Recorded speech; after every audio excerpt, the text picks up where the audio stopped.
Hello, Sneak Peeps. Are you guys ready for the Oscars this weekend? I definitely am. I can't wait any longer. For those of you who are freaking out about the Oscars, we have a segment for you that's Sneak Peek Predictions. Blake on UT's 3-word Oscar movie summaries, what movies should have been nominated, and the history of the best fashion of all the Oscars. Also, we look into what this year's first-time nominees have been up to all this time. Along with Dakota's game night movie review that will surely make this a night to remember. Roll the intro.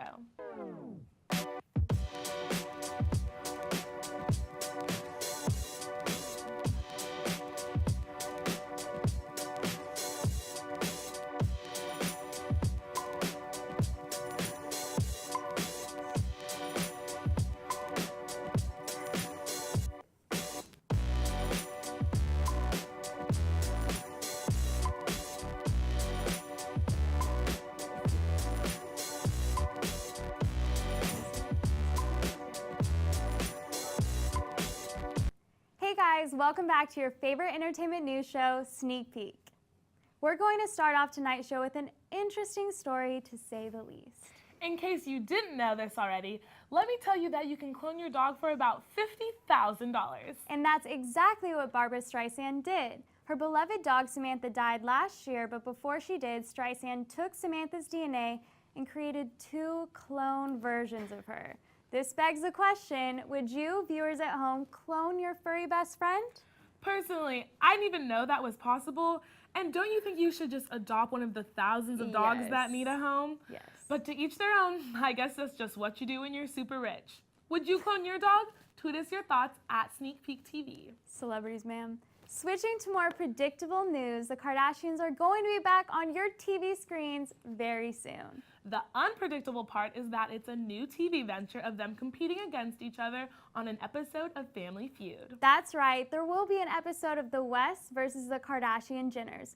We can't help but think of all the memes and jokes that are gonna come out of this episode, especially because we know Kanye West is known for his creative answers.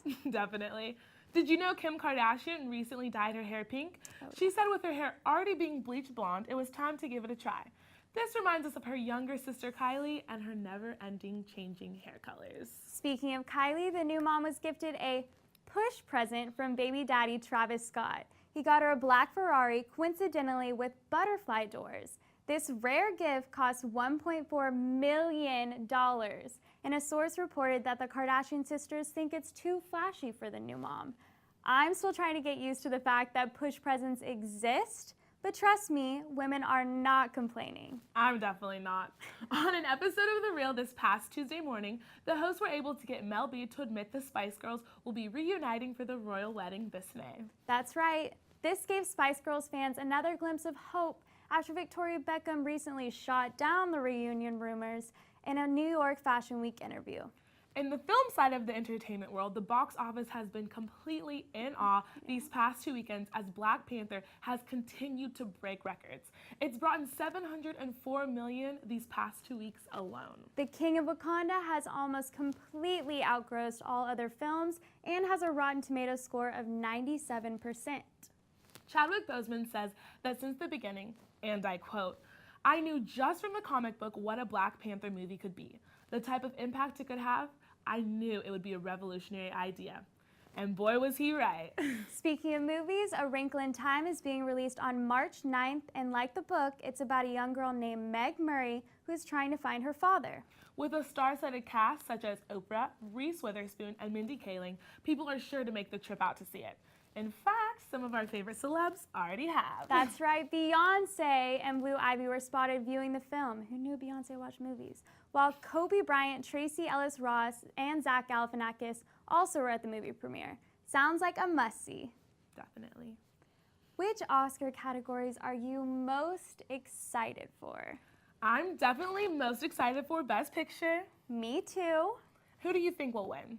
Personally, I don't know, but we have Allison in the studio giving us her Oscar predictions. After last year's epic finale, setting any expectations for this year's Oscar ceremony with any certainty seems foolish. Yet, in the shadow of the most nail-biting award season in recent memory, taking the gamble feels more thrilling than ever. Using a formula devised from an array of results from second-tier award ceremonies, anonymous Oscar voter interviews, and plain gut feeling, Sneak Peek presents its official Academy Award predictions in most of the major categories. First up is the category of Best Actor in a Supporting Role.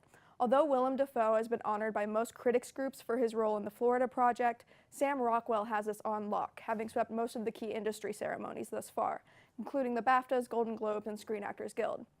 Although I'd like to see my favorite TV aunt, Laurie Metcalf, honored for her return as the serious, hard-working mother of Lady Bird, the award for Best Actress in a Supporting Role clearly belongs to Allison Janney, another long-deserving small-screen actress. The category for Documentary Feature is the perfect opportunity for the first consolation prize of the evening. Although Faces Places has not been hailed as Agnes Varda's best documentary, it stands to win in order for the Academy to make up for decades of overlooking the iconic French New Wave auteur. Perhaps her cardboard cutout will be accepting the award. The competition for visual effects is a near tie between War for the Planet of the Apes and Blade Runner 2049. Apes has collected a few more awards than Blade Runner from voters within the field, like the Visual Effects Society, but Apes has lost the same award twice now, despite similar acclaim from previous installments. My pick is BAFTA winner Blade Runner 2049, and it won't be the film's only award of the evening. Long overdue, but hardly a consolation prize, Roger Deakins is a sure bet in the cinematography category for his stunning effort in the Blade Runner sequel. My pick for Best Original Song is Alexandre Desplat enchanting work in The Shape of Water. There isn't much award season precedence to go off of for the Best Song category, however, seeing as the nominees have only competed against each other at the Golden Globes, which is a very different group of voters than the Oscars. Nevertheless, I predict the Oscar will go to my least favorite song in the category, and this year's Golden Globe winner, This Is Me, from The Greatest Showman. Original screenplay is a close call between Get Out and Three Billboards, with my pick being Jordan Peele's perfect social thriller. If Get Out only walks away with one award on Sunday night, it ought to be this one. Equally exciting is the adapted screenplay category, which will likely be Call Me By Your Name's only award of the night. Now, it is with a heavy heart that I must predict the Best Lead Actor category. Remember like a year ago when that one guy defended Mel Gibson and then said that political correctness is destroying innocent people's career? Well, that guy is winning an Oscar in a couple of days. Gary Oldman is the inevitable best actor choice, having swept every honor along the award season trail for his portrayal of Winston Churchill. Please keep me in your prayers when you see him take the stage this Sunday. In lighter news, Frances McDormand is poised to win her second Academy Award. Even those who are not exactly on the Three Billboards bandwagon can agree on the impressive power behind Frances's performance. Although I'm hoping for a few good surprises in the major categories for this Sunday's show, it's hard to imagine a ceremony in which The Shape of Water doesn't win both Best Director for Guillermo del Toro as well as the intense Best Picture race. The film has already won big at many of the major Guild Award ceremonies, including a Best Director trophy from the DJA and Best Picture from the PGA. That being said, the last couple of Best Picture winners have been dark horses, including Moonlight, Spotlight, and Birdman. Personally, I'd like to see Get Out continue this tradition, as unlikely as it seems. That's it for our predictions. Make sure to follow Sneak Peek on Twitter at SneakPeekTV, where we'll be live tweeting the whole ceremony on Sunday night. And visit sneakpeektelevision.com to check out our predictions for all of the 24 categories. Back to the host. Wow, I did not expect Get Out for Best Original Screenplay. Me neither. We're going on a short break, but while you're waiting for us to come back, seriously, tell us on social media at Sneak Peek TV what your Oscar predictions are. We'll be right back.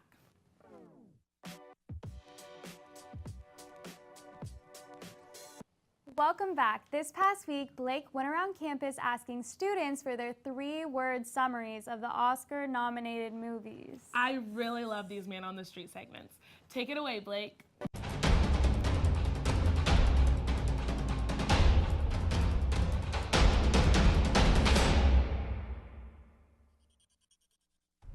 The Oscars are right around the corner, so we went around asking people here at UT what their picks were for the best movies of the year. Alrighty, I'm here with Josh. Josh, what would your recommendation be for Best Picture of the Year? This year, I really think I'd recommend Dunkirk. Now, what did you like about Dunkirk? Like, what made it such a good movie for you? It was really action-packed, and I felt like it was really well filmed. Awesome. So if you were to sum it up in just 3 words, what do you think it would be? Really good movie.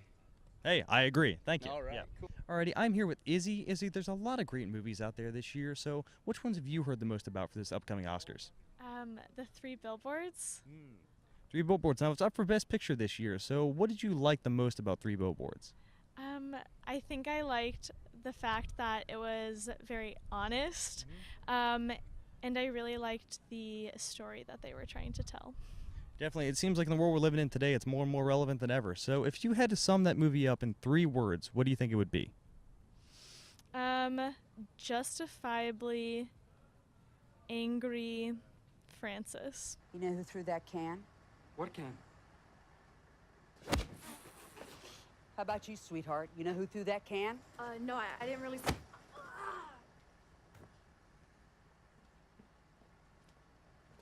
I'm here with Monica. Now, Monica, what movies do you think deserve an Oscar this year? I'd say Baby Driver. All right, and Baby Driver is up for Best Editing. So what did you like the most about Baby Driver? I love the opening scene where he's driving around and going on this speed chase. I thought it was really interesting and it was fun to watch. It was definitely a great song, Bell Bottoms as well. So if you had to sum up Baby Driver in 3 words, what would it be? I'd say fast-paced, energetic, and musical. Alrighty, I'm here with Jamie. So Jamie, how are you feeling about the Oscars this year? I forget when they come on. All right, you forget when they come on. Well, have you seen any of the other ones before? I've actually been to one. You've been to one. Why? Were you in a movie? No, I was a seat filler. Oh, that's awesome. Okay, so can you tell us a little bit about what being a seat filler was like? When an actor went upstage, I sat in their seat. That's about it. Well, sounds like fun. That's a job that I'm sure all of us here at Sneak Peek would want anyway. So would you have any movies out of the Oscar nominees that you would recommend this year? I haven't seen any. All right. There you have it, everybody. As you can see, there are a ton of great movies out there this year. So if you want to check them all out, be sure to tune in to the Oscars this weekend at 7:30. I'm Blake Bosmerman with Sneak Peek, and That was great. Always love seeing what Longhorns have to say. Next up, we keep the Oscars talk rolling. We have Dakota, Reese, and Blake in the studio talking about what movies they think from last year should be nominated. Take it away, guys. Hey guys, my name is Dakota Reyes. I'm here with a panel on what we thought should have also got some Oscar nominations. With me I have Reese and Blake. Hey. And we're each going to talk about one movie that we thought should have gotten more recognition at this year's Oscars. So Reese, what is a movie you thought should have gotten more recognition? Okay, so this is completely biased, but I love The Greatest Showman. Ah, love it. And so, I don't know, I just feel like we had La La Land sweep the awards. Why couldn't we have The Greatest Showman up for some more noms?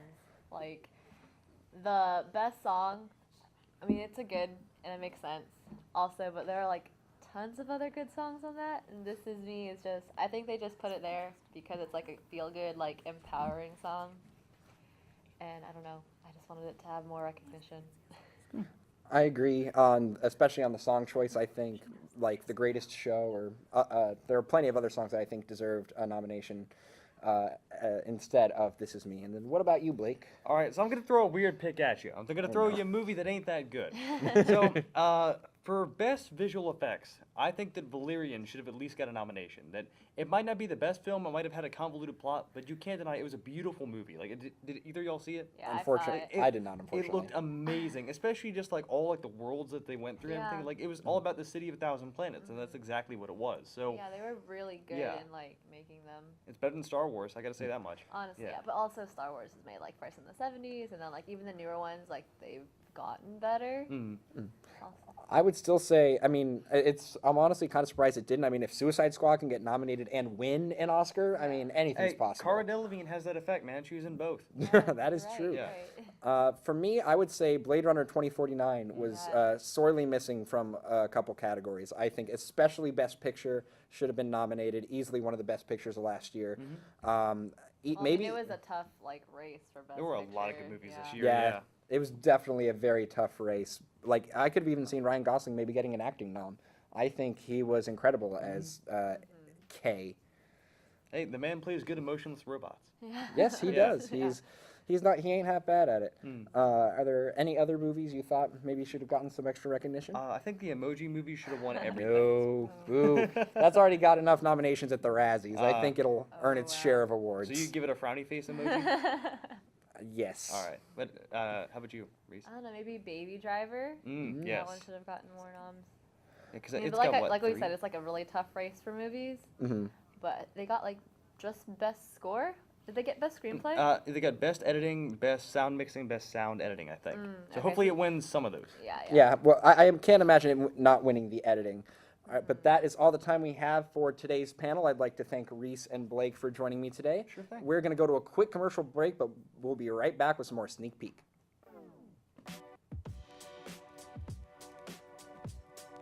This has been your Man on the Street.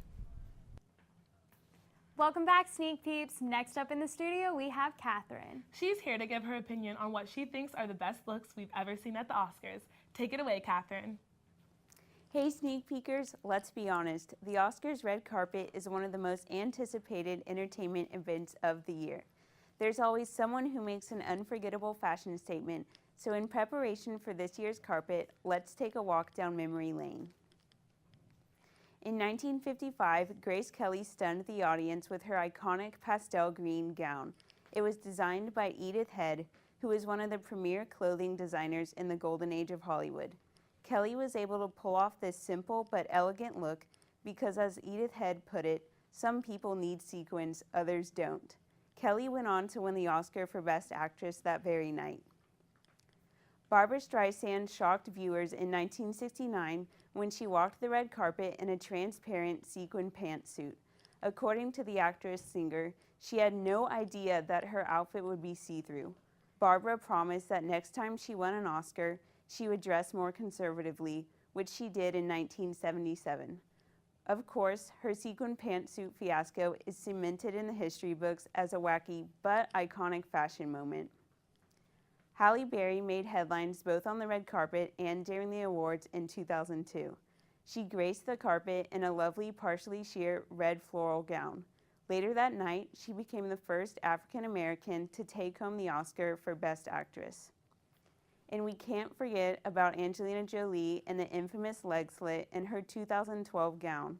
That red carpet moment went on to inspire memes all over social media. It even spurred the creation of a Twitter account named Angie's Right Leg. Even though not all of the reviews were positive, the trend has definitely caught on over the years.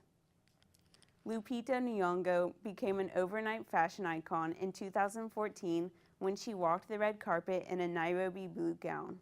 The choice of the dress was in honor of where she grew up in Kenya. Needless to say, Lupita looked absolutely beautiful in the flowing dress, and even better with her little gold statue for Best Supporting Actress. I have to end with a personal favorite, last year's Best Actress winner, Emma Stone. Her gold gown was embroidered with Swarovski crystals and took 1,700 hours to make. The designer definitely captured the essence of old Hollywood with this glamorous dress. And that's it for this recap on Oscars red carpet fashion over the years. Tweet us at Sneak Peek TV to share some of your favorite red carpet looks, and be sure to tune in to the Academy Awards this coming Sunday. Now, back to the hosts. If only I was Emma Stone, I would love to wear that dress. So would I. Now moving on to new rising movies. You're not going to know what's real and what's fake in the new movie Game Night. So we have Dakota in the studio to give us his review. Hey guys, I'm here to review the new comedy Game Night. The film follows Max and Annie, played by Jason Bateman and Rachel McAdams respectively, who have a weekly game night with their fellow couple friends. But when Max's wealthy older brother comes to town and insists on hosting, the line starts to become blurred between what's real and what's a game. Now, I was a bit skeptical when the film was announced because while I love Jason Bateman and Rachel McAdams, the writer-directors don't exactly have a stellar track record. The writer-director duo of John Francis Daley and Jonathan Goldstein did some solid work on the Spider-Man Homecoming script, but on their last writing-directing endeavor, 2015's Vacation reboot, they left a lot to be desired. But I'm happy to say this film truly shows that these two guys have some serious comedic chops and some very interesting directorial style. One of my favorite aspects of the film was how a lot of the wide and establishing shots were shot with miniatures, making it look like as if the story itself was taking place inside a board game, which really added to the fun of the film. The cast is also incredible. All the couples have great chemistry, especially Rachel McAdams and Jason Bateman. Another standout performance was Jesse Plemons as the weird neighbor who made me crack up every single time he was on screen. He perfectly nails that horribly awkward comedy where you want to look away, but you can't help but stare. It was also nice to see Lamorne Morris, who plays Winston on New Girl, on the big screen, even though he really is playing a more composed version of Winston, and I hope to see him in more films down the road. As for negatives, I can't honestly find any that broke my enjoyment of the film. The film moves at breakneck speed, so it's hard to dwell on the plot points for far too long. The ending does get a little convoluted, but the film even pokes fun at its convoluted nature, which just made me love it even more. Overall, game night is an especially fun time at the movies, and considering how hit or miss these studio comedies can be, this one is definitely worth your time. I give game night a 4 out of 5. Now, back to our hosts. Great review, Dakota. Next up, we're taking a look at overlooked performances from actors last year. Take it away, Maddie. All right, so there are some pretty familiar faces among Oscar nominees this year, from Paul Thomas Anderson and Steven Spielberg to Daniel Day-Lewis and Meryl Streep. It definitely seems like the Academy is just trying to save money on nameplates or something. So everybody knows what these guys have been up to for all these years, but these newcomer nominees have also accomplished a whole heck of a lot.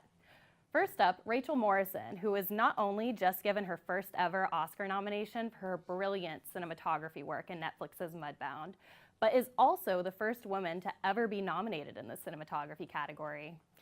In the award show's 90th year, one of the most interesting things about Morrison's work, though, is how its creativity can lend itself to wacky, lighthearted projects like 2015's Dope or Tim and Eric's $1 billion movie, but is also flexible enough to still help land the powerful notes of Fruitvale Station and Mudbound. I'd definitely say to watch out for her in future projects, but chances are you've already seen her most recent work in Marvel's Black Panther. Greta Gerwig's also just received her first Academy Award nomination for directing the coming-of-age story Lady Bird, but she's been an indie powerhouse for a while. Gerwig made her mark as an actress and writer, working with every big name in indie entertainment, from her multiple films with Noah Baumbach to South by Darlings, Joe Swanberg, and the Duplass brothers. Personally, I would recommend checking out her starring role in Frances Ha, where she plays an undateable dancer that just can't seem to catch a break. Last, but absolutely not at all least, Allison Janney is currently nominated for her horrifying and hilarious take on Tonya Harding's Mommy Dearest. But for the past 30 years, she's been killing every supporting role, from Juno's foul-mouthed stepmom to 10 Things I Hate About You's dirty mouth principal. Janney can make any movie better with like 2 minutes of her presence, and that's why she was cast in The Hours and The Help and American Beauty, but her most iconic role is going to definitely be the White House press secretary, C.J. Craig, on The West Wing. The show was written by Aaron Sorkin, so the dialogue is denser than a Vanderpump sister, yet Janney never misses a beat, and the result is her beautifully quick-witted and complex character that only she could do justice. So honestly, there's so many amazing first-timers up for Oscars this year, I couldn't possibly get to catch them all, but you can definitely catch more entries on our social media at Sneak Peek TV. Back to you guys. All right, Sneak Peeps, that's all we have for you tonight. Thanks so much for watching. Be sure to tune into the Oscars of this Sunday and see if our predictions were right. Also, be sure to follow us at Sneak Peek TV on social media to stay up to date on all of our Oscars coverage. Thanks again so much for watching, and be sure to tune in next week and see you all Sunday for a new episode of our podcast. Bye, guys. Bye.